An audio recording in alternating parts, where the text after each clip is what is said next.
नमस्कार, आप देख रहे हैं देश न्यूज। मैं हूं आपके साथ सूरज पाठक। हमारे खास कार्यक्रम एक्शन में मोहन। मध्य प्रदेश के नए मुख्यमंत्री डॉक्टर मोहन यादव एक्शन में आ गए हैं और मध्य प्रदेश की डॉक्टर मोहन यादव सरकार ने पहला आदेश भी जारी कर दिया है। गृह विभाग से जारी इस आदेश के मुताबिक किसी भी प्रकार के धार्मिक स्थल या अन्य स्थलों पर तय मापदंड के अनुसार ही लाउड स्पीकर बजाए जाएंगे। पहला आदेश जारी हो गया है मोहन सरकार का। मध्य प्रदेश की मोहन सरकार का पहला आदेश जारी हो गया है। कुसमारिया को ओबीसी आयोग का अध्यक्ष बना दिया गया है। ओबीसी आयोग का गठन किया गया है। ओबीसी आयोग का अध्यक्ष बनाया गया है रामकृष्ण कुसमारिया को। मोहन यादव सरकार का पहला आदेश जारी। मापदंड के अनुसार डीजे का इस्तेमाल किया जाएगा। एक डेंसिटी तय की जाएगी, उसके अनुसार नियमों के अनुसार ही लाउड स्पीकर और डीजे बजेंगे। धार्मिक स्थलों पर तेज आवाज में लाउड स्पीकर नहीं बजेंगे। धार्मिक स्थलों पर तेज आवाज में लाउड स्पीकर नहीं बजेंगे।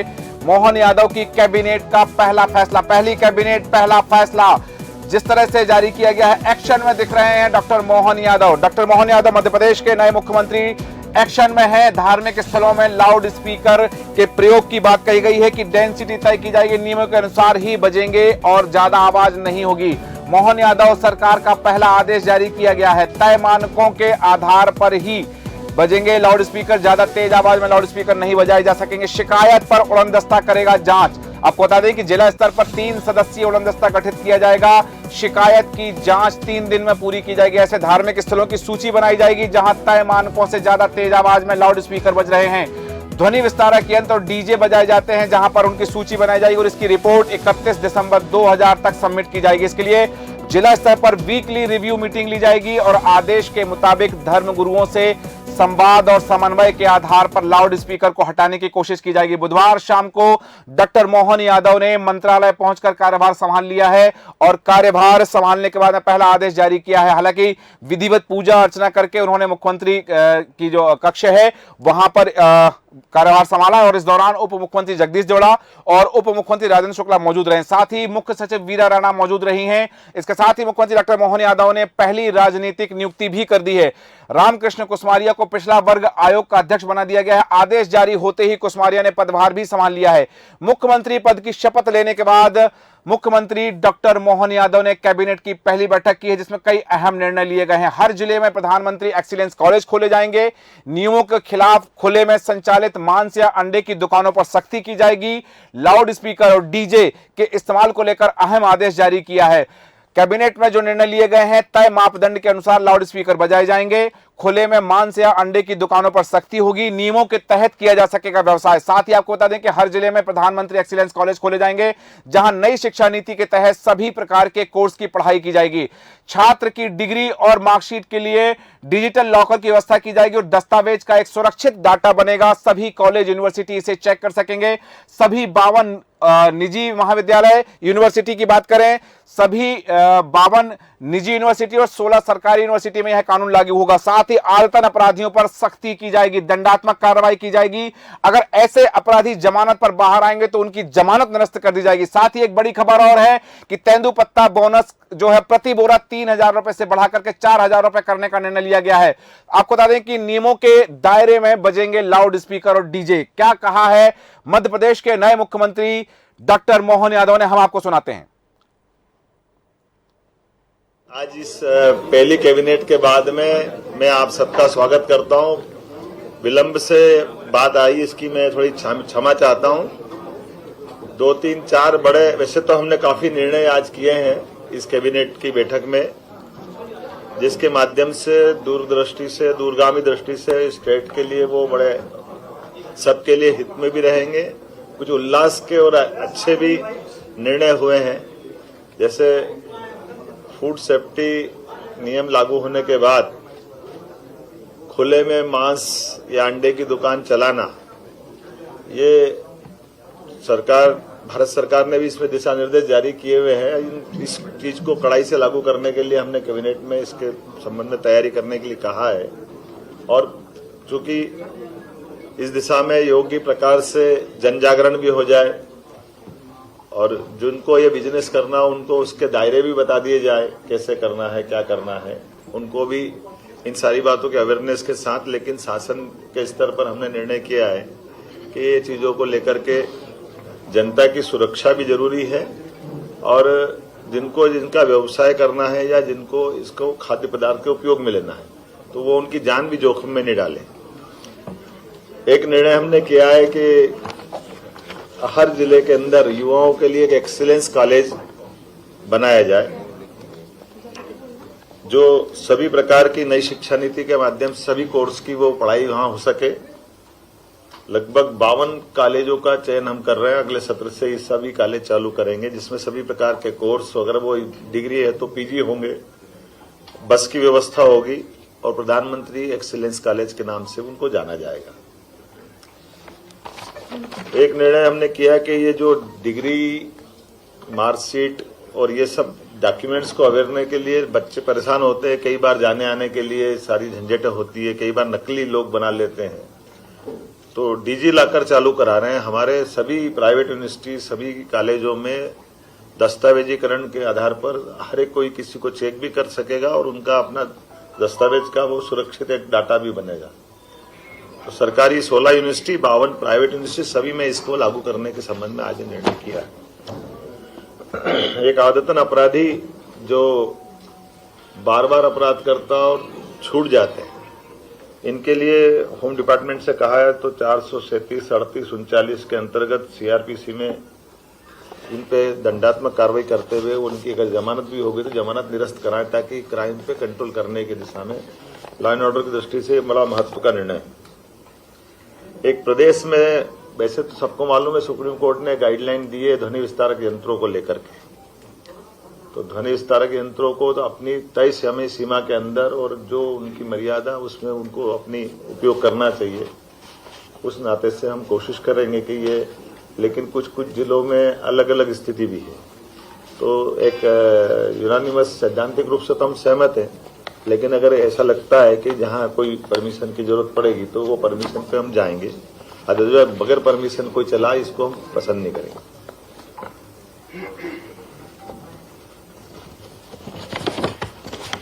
साइबर तहसील तेंदुपत्ता संग्रहण के लिए 3000 की प्रति बोरा की जो हमारी सीमा थी, अब उसको 4000 रुपये प्रति बोरा करने के आदेश इसको जारी करने के लिए बता दिया गया है। एक साइबर तहसील का दायरा भी 1 जनवरी 2024 से कोई भी अपना दस्तावेज का पंजीकरण कराता, अर्थात रजिस्ट्री कराता है, तो अलग से नामांतरण कराने के लिए जाए वो परेशान हो, इसके बजाय जैसे रजिस्ट्रार ऑफिस में रजिस्ट्री कराएंगे उसी समय उसकी सारी प्रोसेस नामांतरण की भी हो जाए। तो ये एक सरलीकरण है जिसके माध्यम से एक ऑलरेडी दस्तावेज बन रहा है, तो बार बार अब विभागों में नहीं जाना चाहिए, ऐसी अपेक्षा है। पदभार ग्रहण करने का पहला दिन और पहले ही दिन में एक्शन में दिखे मोहन। बहुत सारे फैसले लिए गए हैं, कुछ ऐसे कड़े कदम उठाए गए हैं जिनके बारे में पिछली सरकारों में सोचा नहीं गया है। कुछ ऐसी बातें सामने आई हैं, बिल्कुल नए रूप से नया स्वरूप दिखा है डॉक्टर मोहन यादव का, नए स्वरूप में दिखे हैं, उनकी कार्यशैली, कार्यप्रणाली दिखी है। इस विषय पर ज्यादा विश्लेषण के लिए हमारे साथ हैं हमारे एडिटर इन चीफ जय श्रीवास्तव जी। हम बात करेंगे जय श्रीवास्तव जी, पहला दिन, पहला फैसला, पहली कैबिनेट। एक समय दिखा कि एक बार एक्शन में मोहन आए थे द्वापर में, जो समय कहा गया था कि यदा यदा ही धर्मस्य ग्लानिर्भवति भारत तदात्मानं सृजाम्यहम्, ये एक बात उस समय कही गई थी। और अब ये मोहन एक्शन में दिख रहे हैं, सनातन की बात कर रहे हैं, हिंदी, हिंदू, हिंदुस्तान की बात कर रहे हैं। और ये बात जो आ रही है लाउड स्पीकर को लेकर जो बात कही गई, क्योंकि कहीं ना कहीं इस पर एक बात आती है, हालांकि स्पष्ट नहीं किया उन्होंने इस साल, लेकिन साफ कह दिया कि धार्मिक स्थलों पर तेज आवाज में बजने वाले लाउड स्पीकर पर प्रतिबंध लगाया जाएगा। क्या आशय समझा जाए उनके इस फैसले का? सीधे तौर पे संदेश है कि जिसके लिए ये जाने जाते हैं वो सनातनवादी के लिए जाने जाते हैं, हिंदुत्ववादी के लिए ये जाने जाते हैं जी। उसका उदाहरण उन्होंने पहले दिन में दे दिया है। देखिए, ये सुप्रीम कोर्ट का एक आदेश है जिसे हाई कोर्ट में भी जो है पहले दिया गया था कि जितने भी जो डेसिबल आवाज के तय किया जाएंगे उतने आवाज में जो है कोई भी लाउड स्पीकर बजाया जाएगा। सीधे तौर पे यदि हम कहें कि जो मस्जिदों में जो लाउड स्पीकर या मंदिरों में जो लाउड स्पीकर जो है बजाए जाते हैं जी, उस पर प्रतिबंध लगाने की बात ये कर रहे हैं। मतलब ये है कि जो शोर शराबा वाले जो आवाज है उसको बंद करना चाहते हैं जी। एक ही ऑर्डर में सीधा संदेश दे दिया है कि ये किस लाइन पे चलने वाले हैं। जी। दूसरा ये है कि जो मांस और अंडा बेचने के लिए एक निर्धारित जो है नियम तय किया जाएगा, ये भी देखिए किसी वर्ग विशेष को टारगेट करने के लिए भी ये निर्णय है। ये मैं टारगेट शब्द का उपयोग इसलिए किया क्योंकि अच्छा निर्णय है, जो लोग नहीं खाते हैं उनके लिए जो है किसी भी प्रकार से कोई छुपाना या पर्दादारी जो है इससे नहीं की जा रही।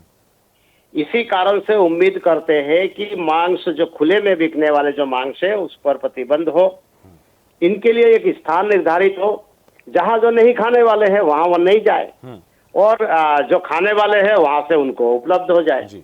तो इस प्रकार का निर्णय लेके मोहन यादव ने वो संदेश दे दिया है कि ये योगी और विश्वा शर्मा के बाद मोहन यादव का नाम अब बहुत जल्दी जुड़ने वाला है। बिल्कुल, मुझे ऐसा लगता है कि इस आदेश ने स्पष्ट कर दिया है कि आगे अनेक ऐसे आदेश होने वाले हैं जो अभी तक नहीं हुए या लोग संकोच करते हैं आदेश देने में। जी।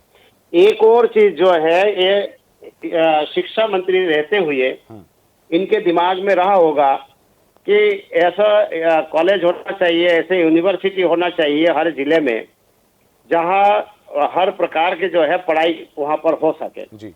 उसके लिए भी उन्होंने सोचा कि हर जिले में मुख्यमंत्री उसमें मुख्यमंत्री यूनिवर्सिटी या प्रधानमंत्री यूनिवर्सिटी नाम देकर उसको चलाया जाएगा। तीसरी बात जो महत्वपूर्ण बात कही उन्होंने वो ये कहा है कि जमीनों के नामांतरण। हाँ। आपने देखा होगा कि रजिस्ट्री तो किसी के भी हो जाती है। जी बिल्कुल। लेकिन जमीनों के नामांतरण करने के लिए जो है बिल्कुल चप्पल खिंच जाते हैं। हाँ। तो अब उन्होंने ये कहा कि बहुत जल्दी उसके सारे तैयारी की जा रही है ऐसे आदेश की कि जैसे ही आपकी जमीन की रजिस्ट्री होगी तत्काल नामांतरण की प्रक्रिया उसके पूरी कर ली जाएगी। बिल्कुल। ऐसा लगता है कि ये अब मैदान में उतार चुके हैं और जो उम्मीद इसमें हम लोग बांध रहे थे कि ये कुछ निर्णय ऐसा ले सकते हैं जिससे पूरा देश में संदेश जाए कि ये केवल संघीय विचारधारा के साथ साथ हिंदू और सनातन को भी साथ लेकर चलने वाले व्यक्ति हैं। बिल्कुल। मैं कुछ चीजें यहाँ उल्लेख करना चाहूंगा। जी अवश्य। कि जो स्पीकर बंद हो रहे हैं उसके पीछे कारण जो बताया गया है, शोर से मनुष्य का काम करने की क्षमता, आराम, नींद और संवाद में व्यवधान पड़ता है ना। कोलाहल पूर्ण वातावरण के कारण उच्च रक्तचाप, बेचैनी, मानसिक तनाव तथा अनिद्रा जैसा प्रभाव शरीर में पाए जाते हैं। जी। मतलब उन्होंने कारण इतने स्ट्रॉन्ग कारण दिया है और यही कारण के आधार पे जो है उस समय हाईकोर्ट ने और सुप्रीम कोर्ट ने ऑर्डर किया था। तो अब मुझे लग रहा है कि इन कारणों को ध्यान में रखते हुए उन्होंने जो आदेश पारित किया है, अब ये विस्तार पूर्वक जब आदेश को देखा जाएगा तो पता चलेगा कि धर्म स्थलों पे जो निर्धारित डेसिबल ये है साउंड निर्धारित है, उससे ज्यादा आवाज में बजाने पर क्या उसमें दंड मिलेगा और उससे कम, और डेसिबल को समझना बहुत ज्यादा जरूरी है क्योंकि यही वो चीज है। हो सकता है कि लाउड स्पीकर जो है बंद करके ऐसी व्यवस्था वहां पर दी जाए जो उसमें कम डेसिबल का हो, तो काम भी चल जाए और दूसरा कोई डिस्टर्ब भी ना हो। जी बिल्कुल। तो ये सीधा जो आक्रमण है वो मुझे लगता है कि जिस पर वो हमेशा करते आए हैं उसी प्रकार का ये आदेश यहाँ पर दिया गया है। जी बिल्कुल। यहाँ एक बात और है कि जैसे कि उन्होंने पहले ही दिन जब कार्यभार संभाला तब रामकृष्ण कुशमरिया को पिछड़ा वर्ग आयोग का अध्यक्ष नियुक्त कर दिया गया है। आयोग का गठन कर दिया गया है, पिछड़ा वर्ग आयोग का गठन, और उसके साथ में रामकृष्ण कुशमरिया को उसका अध्यक्ष नियुक्त कर दिया और रामकृष्ण कुशमरिया ने कार्यभार भी संभाल लिया है। दो बातें, पिछले वर्ग से आते हैं डॉक्टर मोहन यादव और पहले दिन पिछड़ा वर्ग आयोग का गठन करना और उसमें अध्यक्ष की नियुक्ति करना, इससे क्या संदेश जाता है? दूसरा, अभी तक हमने देखा है कि रामकृष्ण कुशमरिया हाशिए पर चल रहे थे। राजनीति की, मध्य प्रदेश की राजनीति की मुख्य धारा में उनका नाम कहीं देखा नहीं जा रहा था। हालांकि बहुत सारी चीजें कई जगह सामने आया जरूर, लेकिन रामकृष्ण कुशमरिया कहीं ना कहीं भारतीय जनता पार्टी की रीति नीति से हाशिए पर थे। तो उनको मुख्य धारा में लाना, इससे क्या संदेश जाता है? और क्या पिछड़ा वर्ग से होने के नाते सबसे पहले पिछड़ा वर्ग आयोग का अध्यक्ष नियुक्त किया है, इससे क्या संदेश जाएगा? देखिए, जो कांग्रेस ने एक मुद्दा उठाया जनगणना का, जातिगत जनगणना का, बिल्कुल। जातिगत जनगणना का। जी उसमें मेन मुद्दा उनका पिछड़ा वर्ग है। जी उसी को जो है समाप्त करने के लिए या कमजोर करने के लिए पिछड़े वर्गों को इस प्रकार के पद जो है पदों पे बिठा रहे हैं। जी। दूसरी बात यह है, जब आयोग ही पिछड़ा वर्ग का है हाँ तो अध्यक्ष निश्चित रूप से पिछड़ा वर्ग के ही होंगे। हाँ लेकिन जो आपने सवाल उठाया कि कुशमारिया जी क्यों, हाँ ये अब देखिए, जब हमने आज दो उप मुख्यमंत्री और मुख्यमंत्री के आज शपथ हमने देखा है, जी तो मुख्यमंत्री और एक उप मुख्यमंत्री ये मालवा क्षेत्र से आते हैं हाँ और एक उप मुख्यमंत्री वो बिंद क्षेत्र के हैं। जी मतलब बघेलखंड और बुंदेलखंड को जो है इसमें टच नहीं किया गया, मतलब उनको ज्यादा महत्व नहीं दिया गया। जी और इसी प्रकार से चंबल क्षेत्र से जो है प्रदेश अध्यक्ष होने के कारण और स्पीकर बना के वहां उसको भी महत्व दिया गया है। जी छूटा कौन? बघेलखंड और बुंदेलखंड। जी तो इसीलिए जो है बुंदेलखंड के एक व्यक्ति को जो कुशमारिया जी के रूप में पिछड़ा वर्ग आयोग के चेयरमैन बना के बुंदेलखंड को भी एडजस्ट किया है। जी